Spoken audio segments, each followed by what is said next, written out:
Welcome back, everybody. Today I'm going to teach you how to set up product schedules in Salesforce Lightning. This feature is essential if you want to track revenue and quantities over time, making it easier to forecast and manage your sales pipeline with precision. Let's walk through the setup process step by step.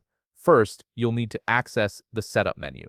Look toward the top right corner of your Salesforce Lightning interface and click on the gear icon. From the menu that appears, click on Setup. This takes you into the administrative area where you can configure all sorts of features and settings for your organization.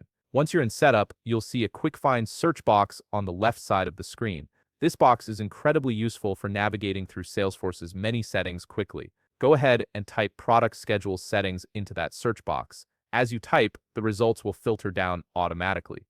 Now, click on Product Schedules settings from the search results. This will open the configuration page where you can enable and customize scheduling features for your products. On this page, you'll see a section called Schedule Types. Here, you need to check the box next to Enable Quantity Scheduling.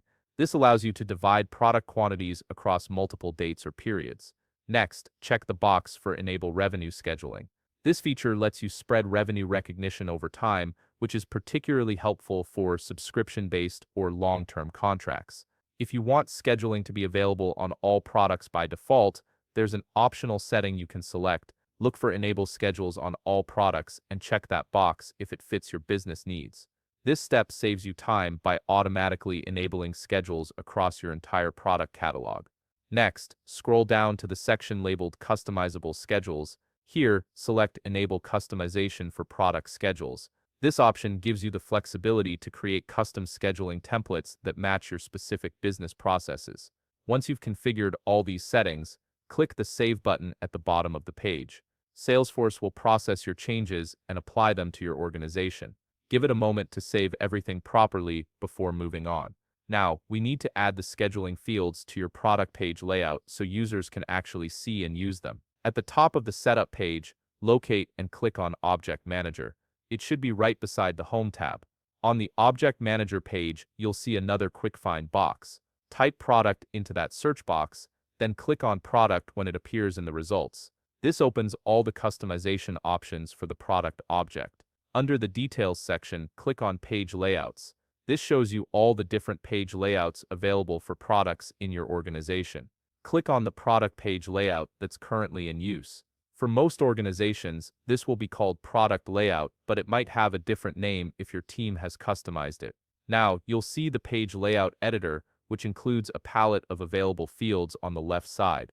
In the palette search box, search for Quantity Scheduling Enabled and drag it onto the layout where you want it to appear. Position it in a section that makes sense for your users.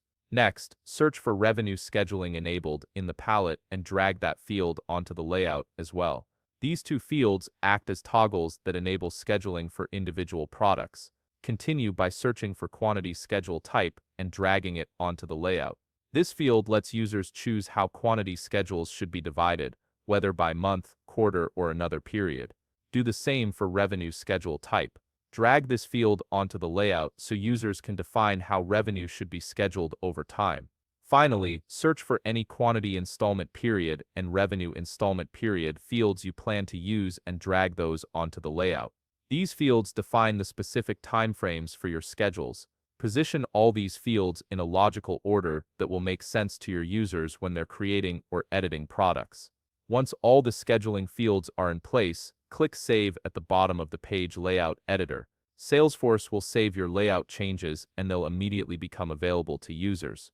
Now let's test the scheduling feature to make sure everything is working correctly. Click the App Launcher, which is the grid icon typically located in the top left corner of Salesforce Lightning. In the search box that appears, type Products and click on Products from the results. You'll see a list of your products. Find the product you want to test with and click the drop-down button in the far right column of that product's row.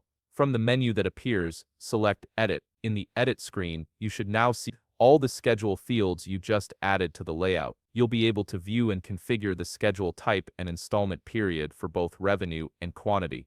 This confirms that your product schedules are properly set up and ready to use. And that's it. You've successfully configured product schedules in Salesforce Lightning, giving your team the tools to manage revenue and quantity forecasting with much greater precision. If you found this video helpful, please leave a like, subscribe, and see you in the next video.